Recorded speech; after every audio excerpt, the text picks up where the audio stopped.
வணக்கம். இன்றைய தேதியில் நம்ம பார்க்கக்கூடிய மிக முக்கியமான ஒரு டாபிக் என்ன அப்படின்னு பார்த்தோம்னா கற்றல். இந்த கற்றல் இருந்து கண்டிப்பாக 3 கொஷின் வரும். இதுக்கு முன்னே நடத்தின டாபிக் எல்லாமே பார்த்தோம்னா ஒவ்வொரு கொஷின் சொல்லியிருப்போம். இந்த கற்றலில் மட்டும் கண்டிப்பாக 3 கொஷின் வரத்துக்கு வாய்ப்பு இருக்குது. அந்த 3 கொஷினுக்கு எதிர்பார்க்கக்கூடிய வினாக்களாக இருக்கும். இது பேப்பர் 1 இருந்தாலும் சரி, பேப்பர் 2 இருந்தாலும் சரி, கற்றல் என்பது வெரி வெரி இம்பார்ட்டன்ட். இந்த கற்றலில் என்னென்ன சார் வரும் அப்படின்னு பார்த்தோம்னா நிறைய பார்த்தோம்னா கோட்பாடுகள் வரக்கூடியது இருக்கும். கோட்பாடுகளோட சோதனைகள் வரும். சோதனைகள்னால் என்னென்ன சோதனைகள்லாம் வரும், கற்றல் என்பது முழுமை பெறுமோ முழுமை பெறாதோ அப்படின்றதெல்லாம் இந்த இடத்துல நம்ம டெப்த்தாக பார்ப்போம். இது மாணவர்களோட ரிலேட்டடாக இருக்கக்கூடிய விஷயங்கள், அதோட விலங்குகளில் கற்றலை எப்படி கொண்டு வராங்க அப்படின்றதுல இந்த இடத்துல பார்ப்போம். சரிங்களா? ஸோ கற்றல் என்பது பயிற்சியின் அனுபவங்கள் மற்றும் அடிப்படையில், சரிங்களா, கற்றல் என்பது பயிற்சி மற்றும் அனுபவங்கள் அடிப்படையில் ஒருவரிடம் ஏற்படக்கூடிய நிலையான நடத்தை மாற்றம். நிலையான நடத்தை மாற்றம் அதான் இங்கே அடிக்கடி சொல்லுவோம். பயிற்சி, முயற்சி, வெற்றி அப்படின்னு சொல்லக்கூடிய தாரகம் மந்திரம் சொல்கிறோம் இல்லைங்களா, அது இந்த இடத்துல கற்றலில் வரக்கூடிய. கற்றலுக்கு மிக முக்கியமாக தேவை என்ன சார் அப்படின்னு பார்த்தோம்னா ஆர்வம் தேவை, ஊக்கம் தேவை, விருப்பம் தேவை. இது 3 வெரி வெரி இம்பார்ட்டன்ட். ஆர்வம், ஊக்கம், விருப்பம். இந்த கற்றலில் பார்த்தோம்னா கற்றலின் விளைவாக நடத்தை மாற்றம் ஏற்படும். கற்றல் நடத்தை மாற்றம் ஏற்படுவதற்கு மிக முக்கியம். சரிங்களா? அது நடத்தை மாற்றத்தோடு தொடர்புடைய ஒரு விஷயமா சொல்கிறோம். அடுத்து நடத்தை மாற்றம் என்பது முயன்று பெறும் பயிற்சி. நடத்தை மாற்றம் என்பது முயன்று பெறும் பயிற்சி. அப்போது கண்டிப்பாக நம்ம இந்த இடத்துல பயிற்சி என்பதை இங்கே கொண்டு வரணும். தினசரி மாணவர்கள் படித்து கொண்டிருந்தால் மட்டும் இந்த பயிற்சி என்பது நடைமுறை வாழ்க்கையில் என்ன சார் சொல்லணும், உழைப்புன்னு சொல்லுவாங்க. ஸோ அதனால் இந்த இடத்துல நடத்தை மாற்றம் முயன்று பெறும் பயிற்சி ஆகும். அடுத்து நடத்தை மாற்றம் என்பது நிலைத்த தன்மை உடையது. ஒவ்வொரு மாணவருக்கும் ஒவ்வொரு ஆசிரியர் பெருமும் பிஹேவியரிசம் நடத்தை மாற்றத்தை பேஸ் பண்ணி இந்த இடத்துல கொண்டு வரக்கூடியது. அப்போ நடத்தை மாற்றம் என்பது நிலைத்த தன்மை உடையதாக காணப்படும். கற்றல் என்பது நமது அனுபவங்களிலிருந்து நாம் பெறும் வினா பயன். கற்றலில் அனுபவமே சிறந்த ஆசான் அப்படின்னு சொல்லுவாங்க. அப்போ ஒவ்வொரு மாணவரும் வெற்றி பெறுவதற்கு தொடர்ந்து பயிற்சி எடுத்து கொண்டிருந்தால் மட்டுமே வெற்றி பெற முடியும் என்பதனால் கற்றல் என்பது நமது அனுபவங்களிலிருந்து நாம் பெறும் வினா பயன் ஆகும். அடுத்து மனித நடத்தை அடிப்படையாக அமைவது கற்றல். மனிதனுடைய நடத்தைக்கு அடிப்படையாக ஃபண்டமெண்டல்னு சொல்லக்கூடிய அடிப்படையில் அமைவது எதுன்னு பார்த்தோம்னா கற்றல் என்பது இங்கே குறிப்பிடுறாங்க. அப்போ கற்றல் என்பது என்ன சொன்னால் தினசரி புக் எடுத்து வாசிக்கணும். வாசித்தல், எழுதுதல், சரிங்களா, கற்றல். அதிகமாக எழுதி கொண்டே இருத்தல் வேண்டும் என்பதை இந்த இடத்துல சொல்லுவாங்க. ஒரு பொருளை நம்ம விருப்பத்தோடு கற்றுக்கொண்டால் மட்டுமே அது நம்முடைய மனதிலும் சரி அல்லது நினைவு திரையிலும் நிலைநிற்றல் காணப்படும் சொல்லுவாங்க. சரிங்களா? ஸோ அப்போ கற்றலுடைய இயல்புகள் என்னென்ன அப்படின்னு பார்த்தோம்னா, 1, கற்றல் அனைத்து உயிரிடமும் உள்ளது. விலங்கினங்களும் கற்றல் இருக்கும், மனிதனிடமும் கற்றல் காணப்படும். அப்போது அனைத்து உயிர்களிடமும் கற்றல் உள்ளது. கற்றல் என்பது கருவறை முதல், சரிங்களா, கல்லறை வரை தொடர்ச்சியாக கற்றுக்கொண்டே இருக்கும். தினசரி நம்ம ஒவ்வொரு நாளும் ஏதாவது ஒரு பழக்கத்தை நடைமுறையில் கற்றுக்கொண்டு தான் இருக்கிறோம். அது அனுபவங்களாக மாறுது, அவ்வளோதான் விஷயம். சரி, அதனால் இந்த இடத்துல கற்றல் தொடர்ச்சியாக கருவறை முதல் கல்லறை வரை நடைபெறுகிறது. கற்றல் நடத்தையை செம்மைப்படுத்துகிறது, மேம்படுத்துகிறதுன்னு சொல்லுவாங்க. ஒவ்வொரு நாளும் நம்ம படிக்கும்போது பார்த்தோம்னா நம்ம மனம் திடம் அடையும். மனம் மட்டும் கிடையாது, நம்முடைய நினைவுத்திறனும் அதிகரித்து காணப்படும். அப்போ ஆட்டோமேட்டிக்காக நம்முடைய நடத்தை மாற்றம் பார்த்தோம்னா ஒழுக்க நிலையில் செல்வது இங்கே சொல்கிறாங்க. அடுத்து கற்றல் என்பது நோக்கத்தோடு கூடியது, அச்சீவ்மெண்ட், லட்சியத்தை அடையக்கூடியது கற்றல்னு சொல்லுவாங்க. நோக்கம், நாம் எதுக்கு படிக்கிறோம், என்ன படிக்கிறோம், எப்படி படிக்கிறோம் அப்படின்றத பேஸ் பண்ணி மாணவர்களுக்கு தெளிவுபடுத்த வேண்டிய ஒரு காரணம்ன்றதுனால கற்றல் நோக்கத்தோடு கூடியது. அடுத்து கற்றல் பன்முகம் கூடியது. பன்முகம்னு வெறும் அறிவியல் மட்டும் கிடையாது. இசை, ஓவியம், நாட்டியம், இதெல்லாம் விளையாட்டு, இது மாதிரி பன்முகத்திறன் கொண்டது கற்றல். ஏதாவது ஒன்று புதியதாக கற்றுக்கொள்வதற்கு பேர் கற்றல்னு சொல்லக்கூடியது. அதனால் பன்முகத்திறன் கொண்டது. அடுத்து கற்றல் பல அனுபவங்களை உள்ளடக்கியது. அனுபவத்தை நமக்கு கொடுக்கும். வெற்றி பெறுவதற்கு மிக முக்கியமான அனுபவம் தோல்வி. அந்த தோல்வியிலிருந்து பாடத்தை கற்றுக்கொள்வதே கற்றல் என அழைக்கப்படுகிறதுன்னு சொல்லக்கூடியது. அதனால் கற்றலுடைய இயல்புகளில் பன்முகத்தன்மை நமக்கு எதிர்பார்க்கக்கூடிய கொஷினாக இருக்கும். அதை நம்ம தெளிவுபடுத்திக்கலாம். அடுத்து கற்றலுடைய கோட்பாடுகள். ரெண்டு விதமாக பிரிக்கிறாங்க. ஒன்று தூண்டல் துலங்கல் கோட்பாடு, ரெண்டு அறிவு புல கோட்பாடு. இந்த இடத்துல வந்து பார்த்தோம்னா நான்காவதாக ஒரு கோட்பாடு இருக்கும். மொத்தம் வந்து பார்த்தோம்னா தூண்டல் துலங்கல் கோட்பாடு, ஸ்டிமுலேஷன் அப்படின்னு சொல்லக்கூடியது. கற்றல் கோட்பாடு பார்த்தோம்னா தூண்டல் துலங்கல் கோட்பாடு 4, அறிவு புல கோட்பாடு 3. இந்த 7 கோட்பாட்டில் ஒரு கொஷின் வந்துடும் சார்.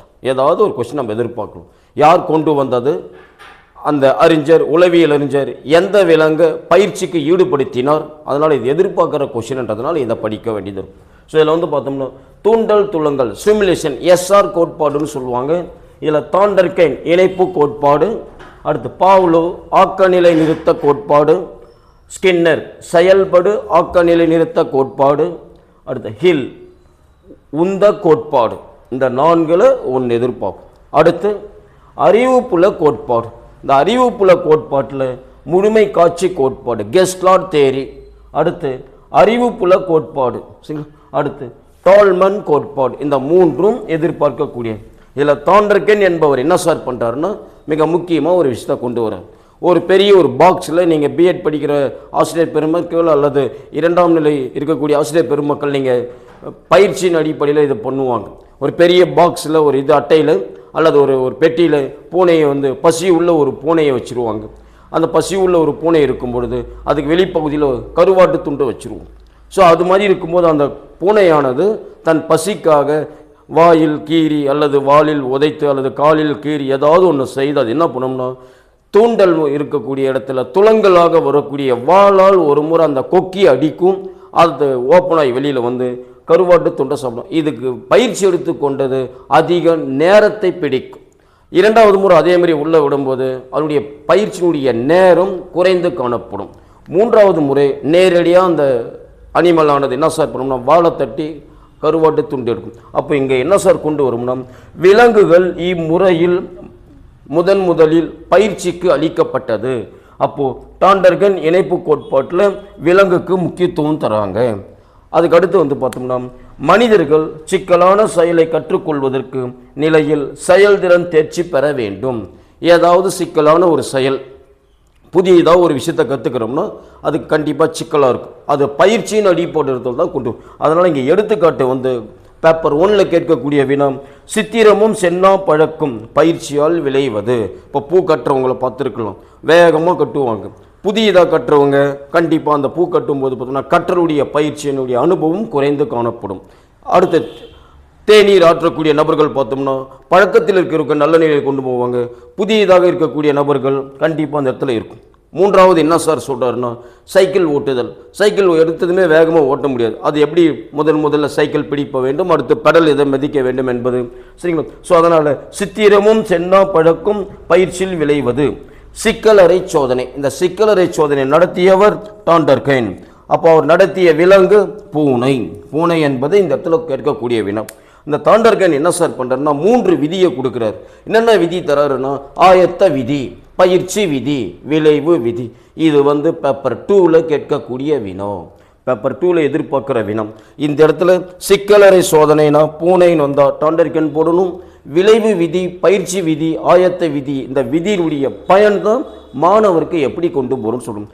ஆயத்த விதி அப்படின்னா என்ன சார் அப்படின்னா தூண்டலுக்கு பொருத்தமான துலங்கள் படிப்படியாக தவறான துலங்களை கலைத்து சரியான துலங்கள் நெருங்கி வருதல். எடுத்ததுமே பயிற்சியில் வேகமாக வராது, குழந்தை வேகமாக படிக்காது. நாளாக பயிற்சியின் அடிப்படையில் தான் கற்றுக்கொள்ள முடியும். அது இந்த இடத்துல ஆயத்த விதின்னு சொல்கிறாங்க. இந்த ஆயத்த விதி என்பது ஓர் உயிரி என்பது விலங்கையும் குறிக்கும், கற்கக்கூடிய மாணவரையும் குறிக்கும். தூண்டல் துலங்கள் இடையே இணைப்பு ஏற்படுத்த தயாராக இருக்கும் பொழுது அந்த உயிரி மகிழ்ச்சி அளிக்கும். குழந்தைகளுக்கு நம்ம பாடம் கற்றுக் கொடுக்க பொழுது நேரடி அப்படியே போய் புக்கு எடுத்தோம்னா அவனுக்கு நம்ம மீது இருக்கிற வெறுப்பு வந்துடும், விருப்பம் இருக்காது.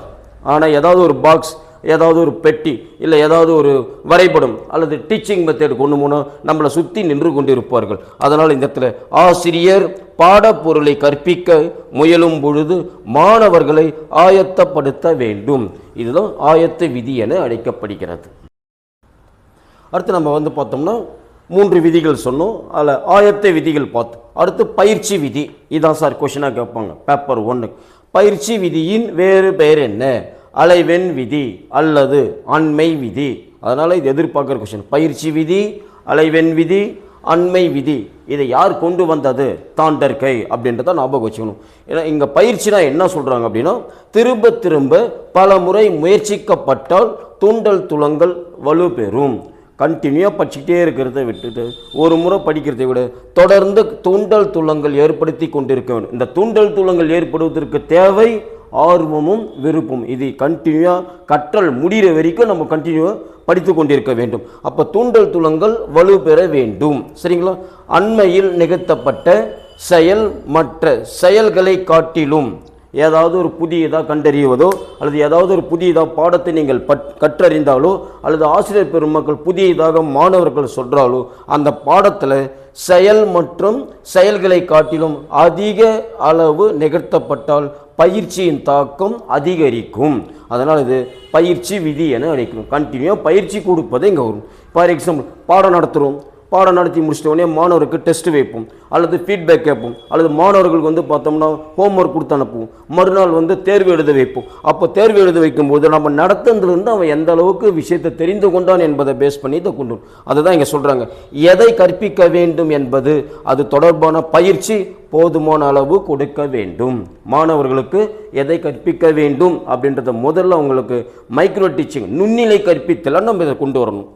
அதனால் பயிற்சி விதியில் என்ன சார் மிக முக்கியமாக ஏற்படுதலும் கற்றவற்றை நினைவு கூறுதல். படித்ததை நினைவு கூறுவாங்க. இரண்டாவது தேர்ச்சி நிலை பின்னூட்டம் ஃபீட்பேக். கண்டிப்பாக மாணவர்களுக்கு ஃபீட்பேக் கேட்கும்பொழுது அவங்க கொஸ்டின் கேட்டால் ஆன்சர் பண்ணாலும் அந்த பயிற்சியினுடைய அடிப்படையில் செயல்திறன் கூடியிருக்குன்னு சொல்லுவாங்க. அடுத்து தீய பழக்கங்கள் விலகி செல்லுதல்.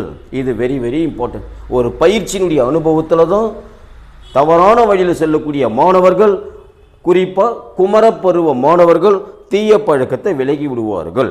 அது பயிற்சி விதின்னு சொல்கிறாரு தாண்டர்கை. மூன்றாவதாக என்ன விதி சொல்கிறாருன்னா விளைவு விதி. விளைவுனா என்ன சார்னா பயன். ஸோ நம்ம படித்ததுக்கான விளைவு ரிசல்ட். ரிசல்ட் என்ன சார்னா 100%. அப்போ மார்க் எடுக்கிறாங்க. அப்படி வரும்போது இந்த மாணவர்களுடைய நிலைமை எப்படி இருக்கு அப்படின்னா தூண்டல் துலங்கல் இணைப்பு தொடர்ந்து மகிழ்ச்சி தரும். அப்போ எப்போ சார் மகிழ்ச்சி தரும்னா குழந்தைகளுக்கு பரிசு தருதல் அல்லது குழந்தைகளை பாராட்டுதல் அல்லது குழந்தைகளுக்கு வந்து போதுமான அளவு சார் விளையாட்டு பரிசு விருப்பம் ஆகியவற்றின் அடிப்படையில் கற்றல் வலு பெறும்.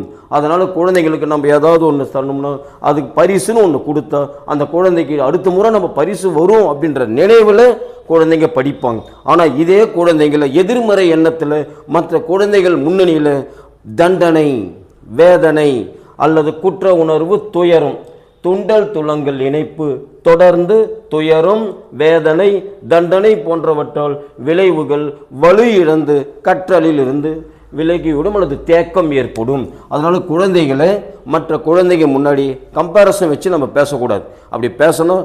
ஃபார் எக்ஸாம்பிள் பேசிக்காக சொல்லிடலாம், நீ மக்கு, நீ சரியாக படிக்க மாட்ட, நீ வேஸ்ட் அப்படின்னா அந்த குழந்தை நம்ம அப்படி தான் இருப்புன்னு சொல்லி அந்த குழந்தையால் படிப்பினுடைய வேகம் குறைந்து காணப்படும். அதனால் இந்த இடத்துல கற்றலில் கண்டிப்பாக ஒரு ஆசிரியராக இருந்தால் வேதனை, தண்டனை, துயரத்தை மாணவரிடையே மற்ற மாணவர்கள் முன்னணியில் தெளிவுபடுத்தி கூறல் கூடாது. இது வெரி வெரி இம்பார்ட்டன்ட். இதை தான் தாண்டர்கன் சொல்கிறார். அடுத்து என்ன சார் அப்படின்னு பார்த்தீங்கன்னா கற்றல் பாதை கோடு. கற்றல் பாதையில் ஒரு விதியை கொடுக்குறாங்க. அது எந்த அளவுக்கு மாறுது அப்படின்னு பார்த்தோம்னா இந்த படத்தில் இருந்து ஒரு கொஸ்டின் கண்டிப்பாக இருக்குது. யாருக்கு சார் அப்படின்னா பேப்பர் 1 எழுதினாலும் சரி, பேப்பர் 2 எழுதினாலும் சரி, ஒரு கொஸ்டின் கண்டிப்பாக இது பொறுத்துகளை கேட்பாங்க. ஆல்ரெடி கேட்டுருக்காங்க, அது தெரிஞ்சு. அப்போ 0லிருந்து A வரை, 0 முதல் A வரை ஆரம்ப சுணக்கம். முதல்ல குழந்தைங்க வந்து உட்காந்த உடனே புக்கு எடுத்தால் பயந்துருவாங்க. அவங்க யார், சூழ்நிலை என்ன, மரபு என்ன, பெற்றோர் என்ன, இவங்களை பற்றியான விஷயத்தை தெரிஞ்சதுக்கப்புறம் அவங்களுக்கு நம்ம தேவையான அளவுக்கு பாடத்தின் முன்னிலையில் கொண்டு வரணும். OA ஆரம்ப சுணக்கம். அடுத்து ஏபி என்பது பலன் அதிகரித்தல். கற்றலில் ஓரளவுக்கு இன்க்ரீஸ். ஃபார் எக்ஸாம்பிள் காங்காச்சா, உயிர் எழுத்து, மெய்யெழுத்து அல்லது ஆங்கில எழுத்துக்களை சொல்கிறது கற்றலில் வாசித்தல் திறன் கொண்டு வரும். அதுக்கு அடுத்து வந்து பார்த்தோம்னா B மற்றும் Cயில் வந்தால் தேக்க நிலை, குழந்தை ஒரு ஸ்டேஜில் வந்து என்ன ஆகிடுவாங்கன்னா நின்றுடுவாங்க. அது எப்போ சார் அப்படின்னா, ஏதாவது ஒரு ஆசிரியர் பெருமக்களுக்கும் மாணவர்களுக்கும் இடைநிலை இருக்கக்கூடிய இணைப்பு குறைந்தால். பர் பெஸ்ட் எக்ஸாம்பிள், ஒரு 10 நாள் லீவு, 5 நாள் லீவு, விடுமுறை விட்டால் குழந்தைங்க விளையாடிட்டு திருப்பி வந்து கற்றலில் தேக்க நிலை கொண்டு வருவாங்க. அடுத்து சி மற்றும் டி, சீரான முன்னேற்றம், வேகமாக படிப்பாங்க, ஆர்வத்தை கொண்டு வந்து வேகமாக படிப்பாங்க. அடுத்து டி மற்றும் இ, உச்ச அடைவு, அதிகமான லெவலில் கொண்டு போய் விடுறது உச்ச அடைவுன்னு சொல்லுவாங்க. லாஸ்ட்டாக இ மற்றும் எஃப், தளர்வு அல்லது வீச்சு, அது குறைவாக தான் காணப்படும். அந்த குறைவாக இருப்பதனால இந்த இடத்துல தேக்க நிலையோடு நம்ம என்ன பண்ண முடியாது, கம்பேரிசன் வைக்க முடியாது. கான்செப்ட் புரிஞ்சுக்கிட்டு இதுக்கான ஆன்சரை மட்டும் தெளிவுபடுத்திங்க. ஏன் சார் அப்படின்னா, தளர்வு வீழ்ச்சி எந்த பாயிண்ட்டுன்னு கேட்பாங்க, தேக்க நிலை இரண்டும் ஒன்றான்னு கேட்பாங்க, இரண்டும் ஒன்று அல்ல. ஏன் சார்னா, உச்ச நிலைக்கு போயிட்டு திருப்பி தளர்வுக்கு வந்தால் அது அனுபவம், பயிற்சி, வெற்றி தான். சரிங்களா? ஸோ அடுத்த தேக்க நிலை ஏற்பட்டால் என்ன ஏற்படும்? 1, ஆர்வம் குறைந்து காணப்படும். 2, பயிற்சி குறைவாக இருக்கும்.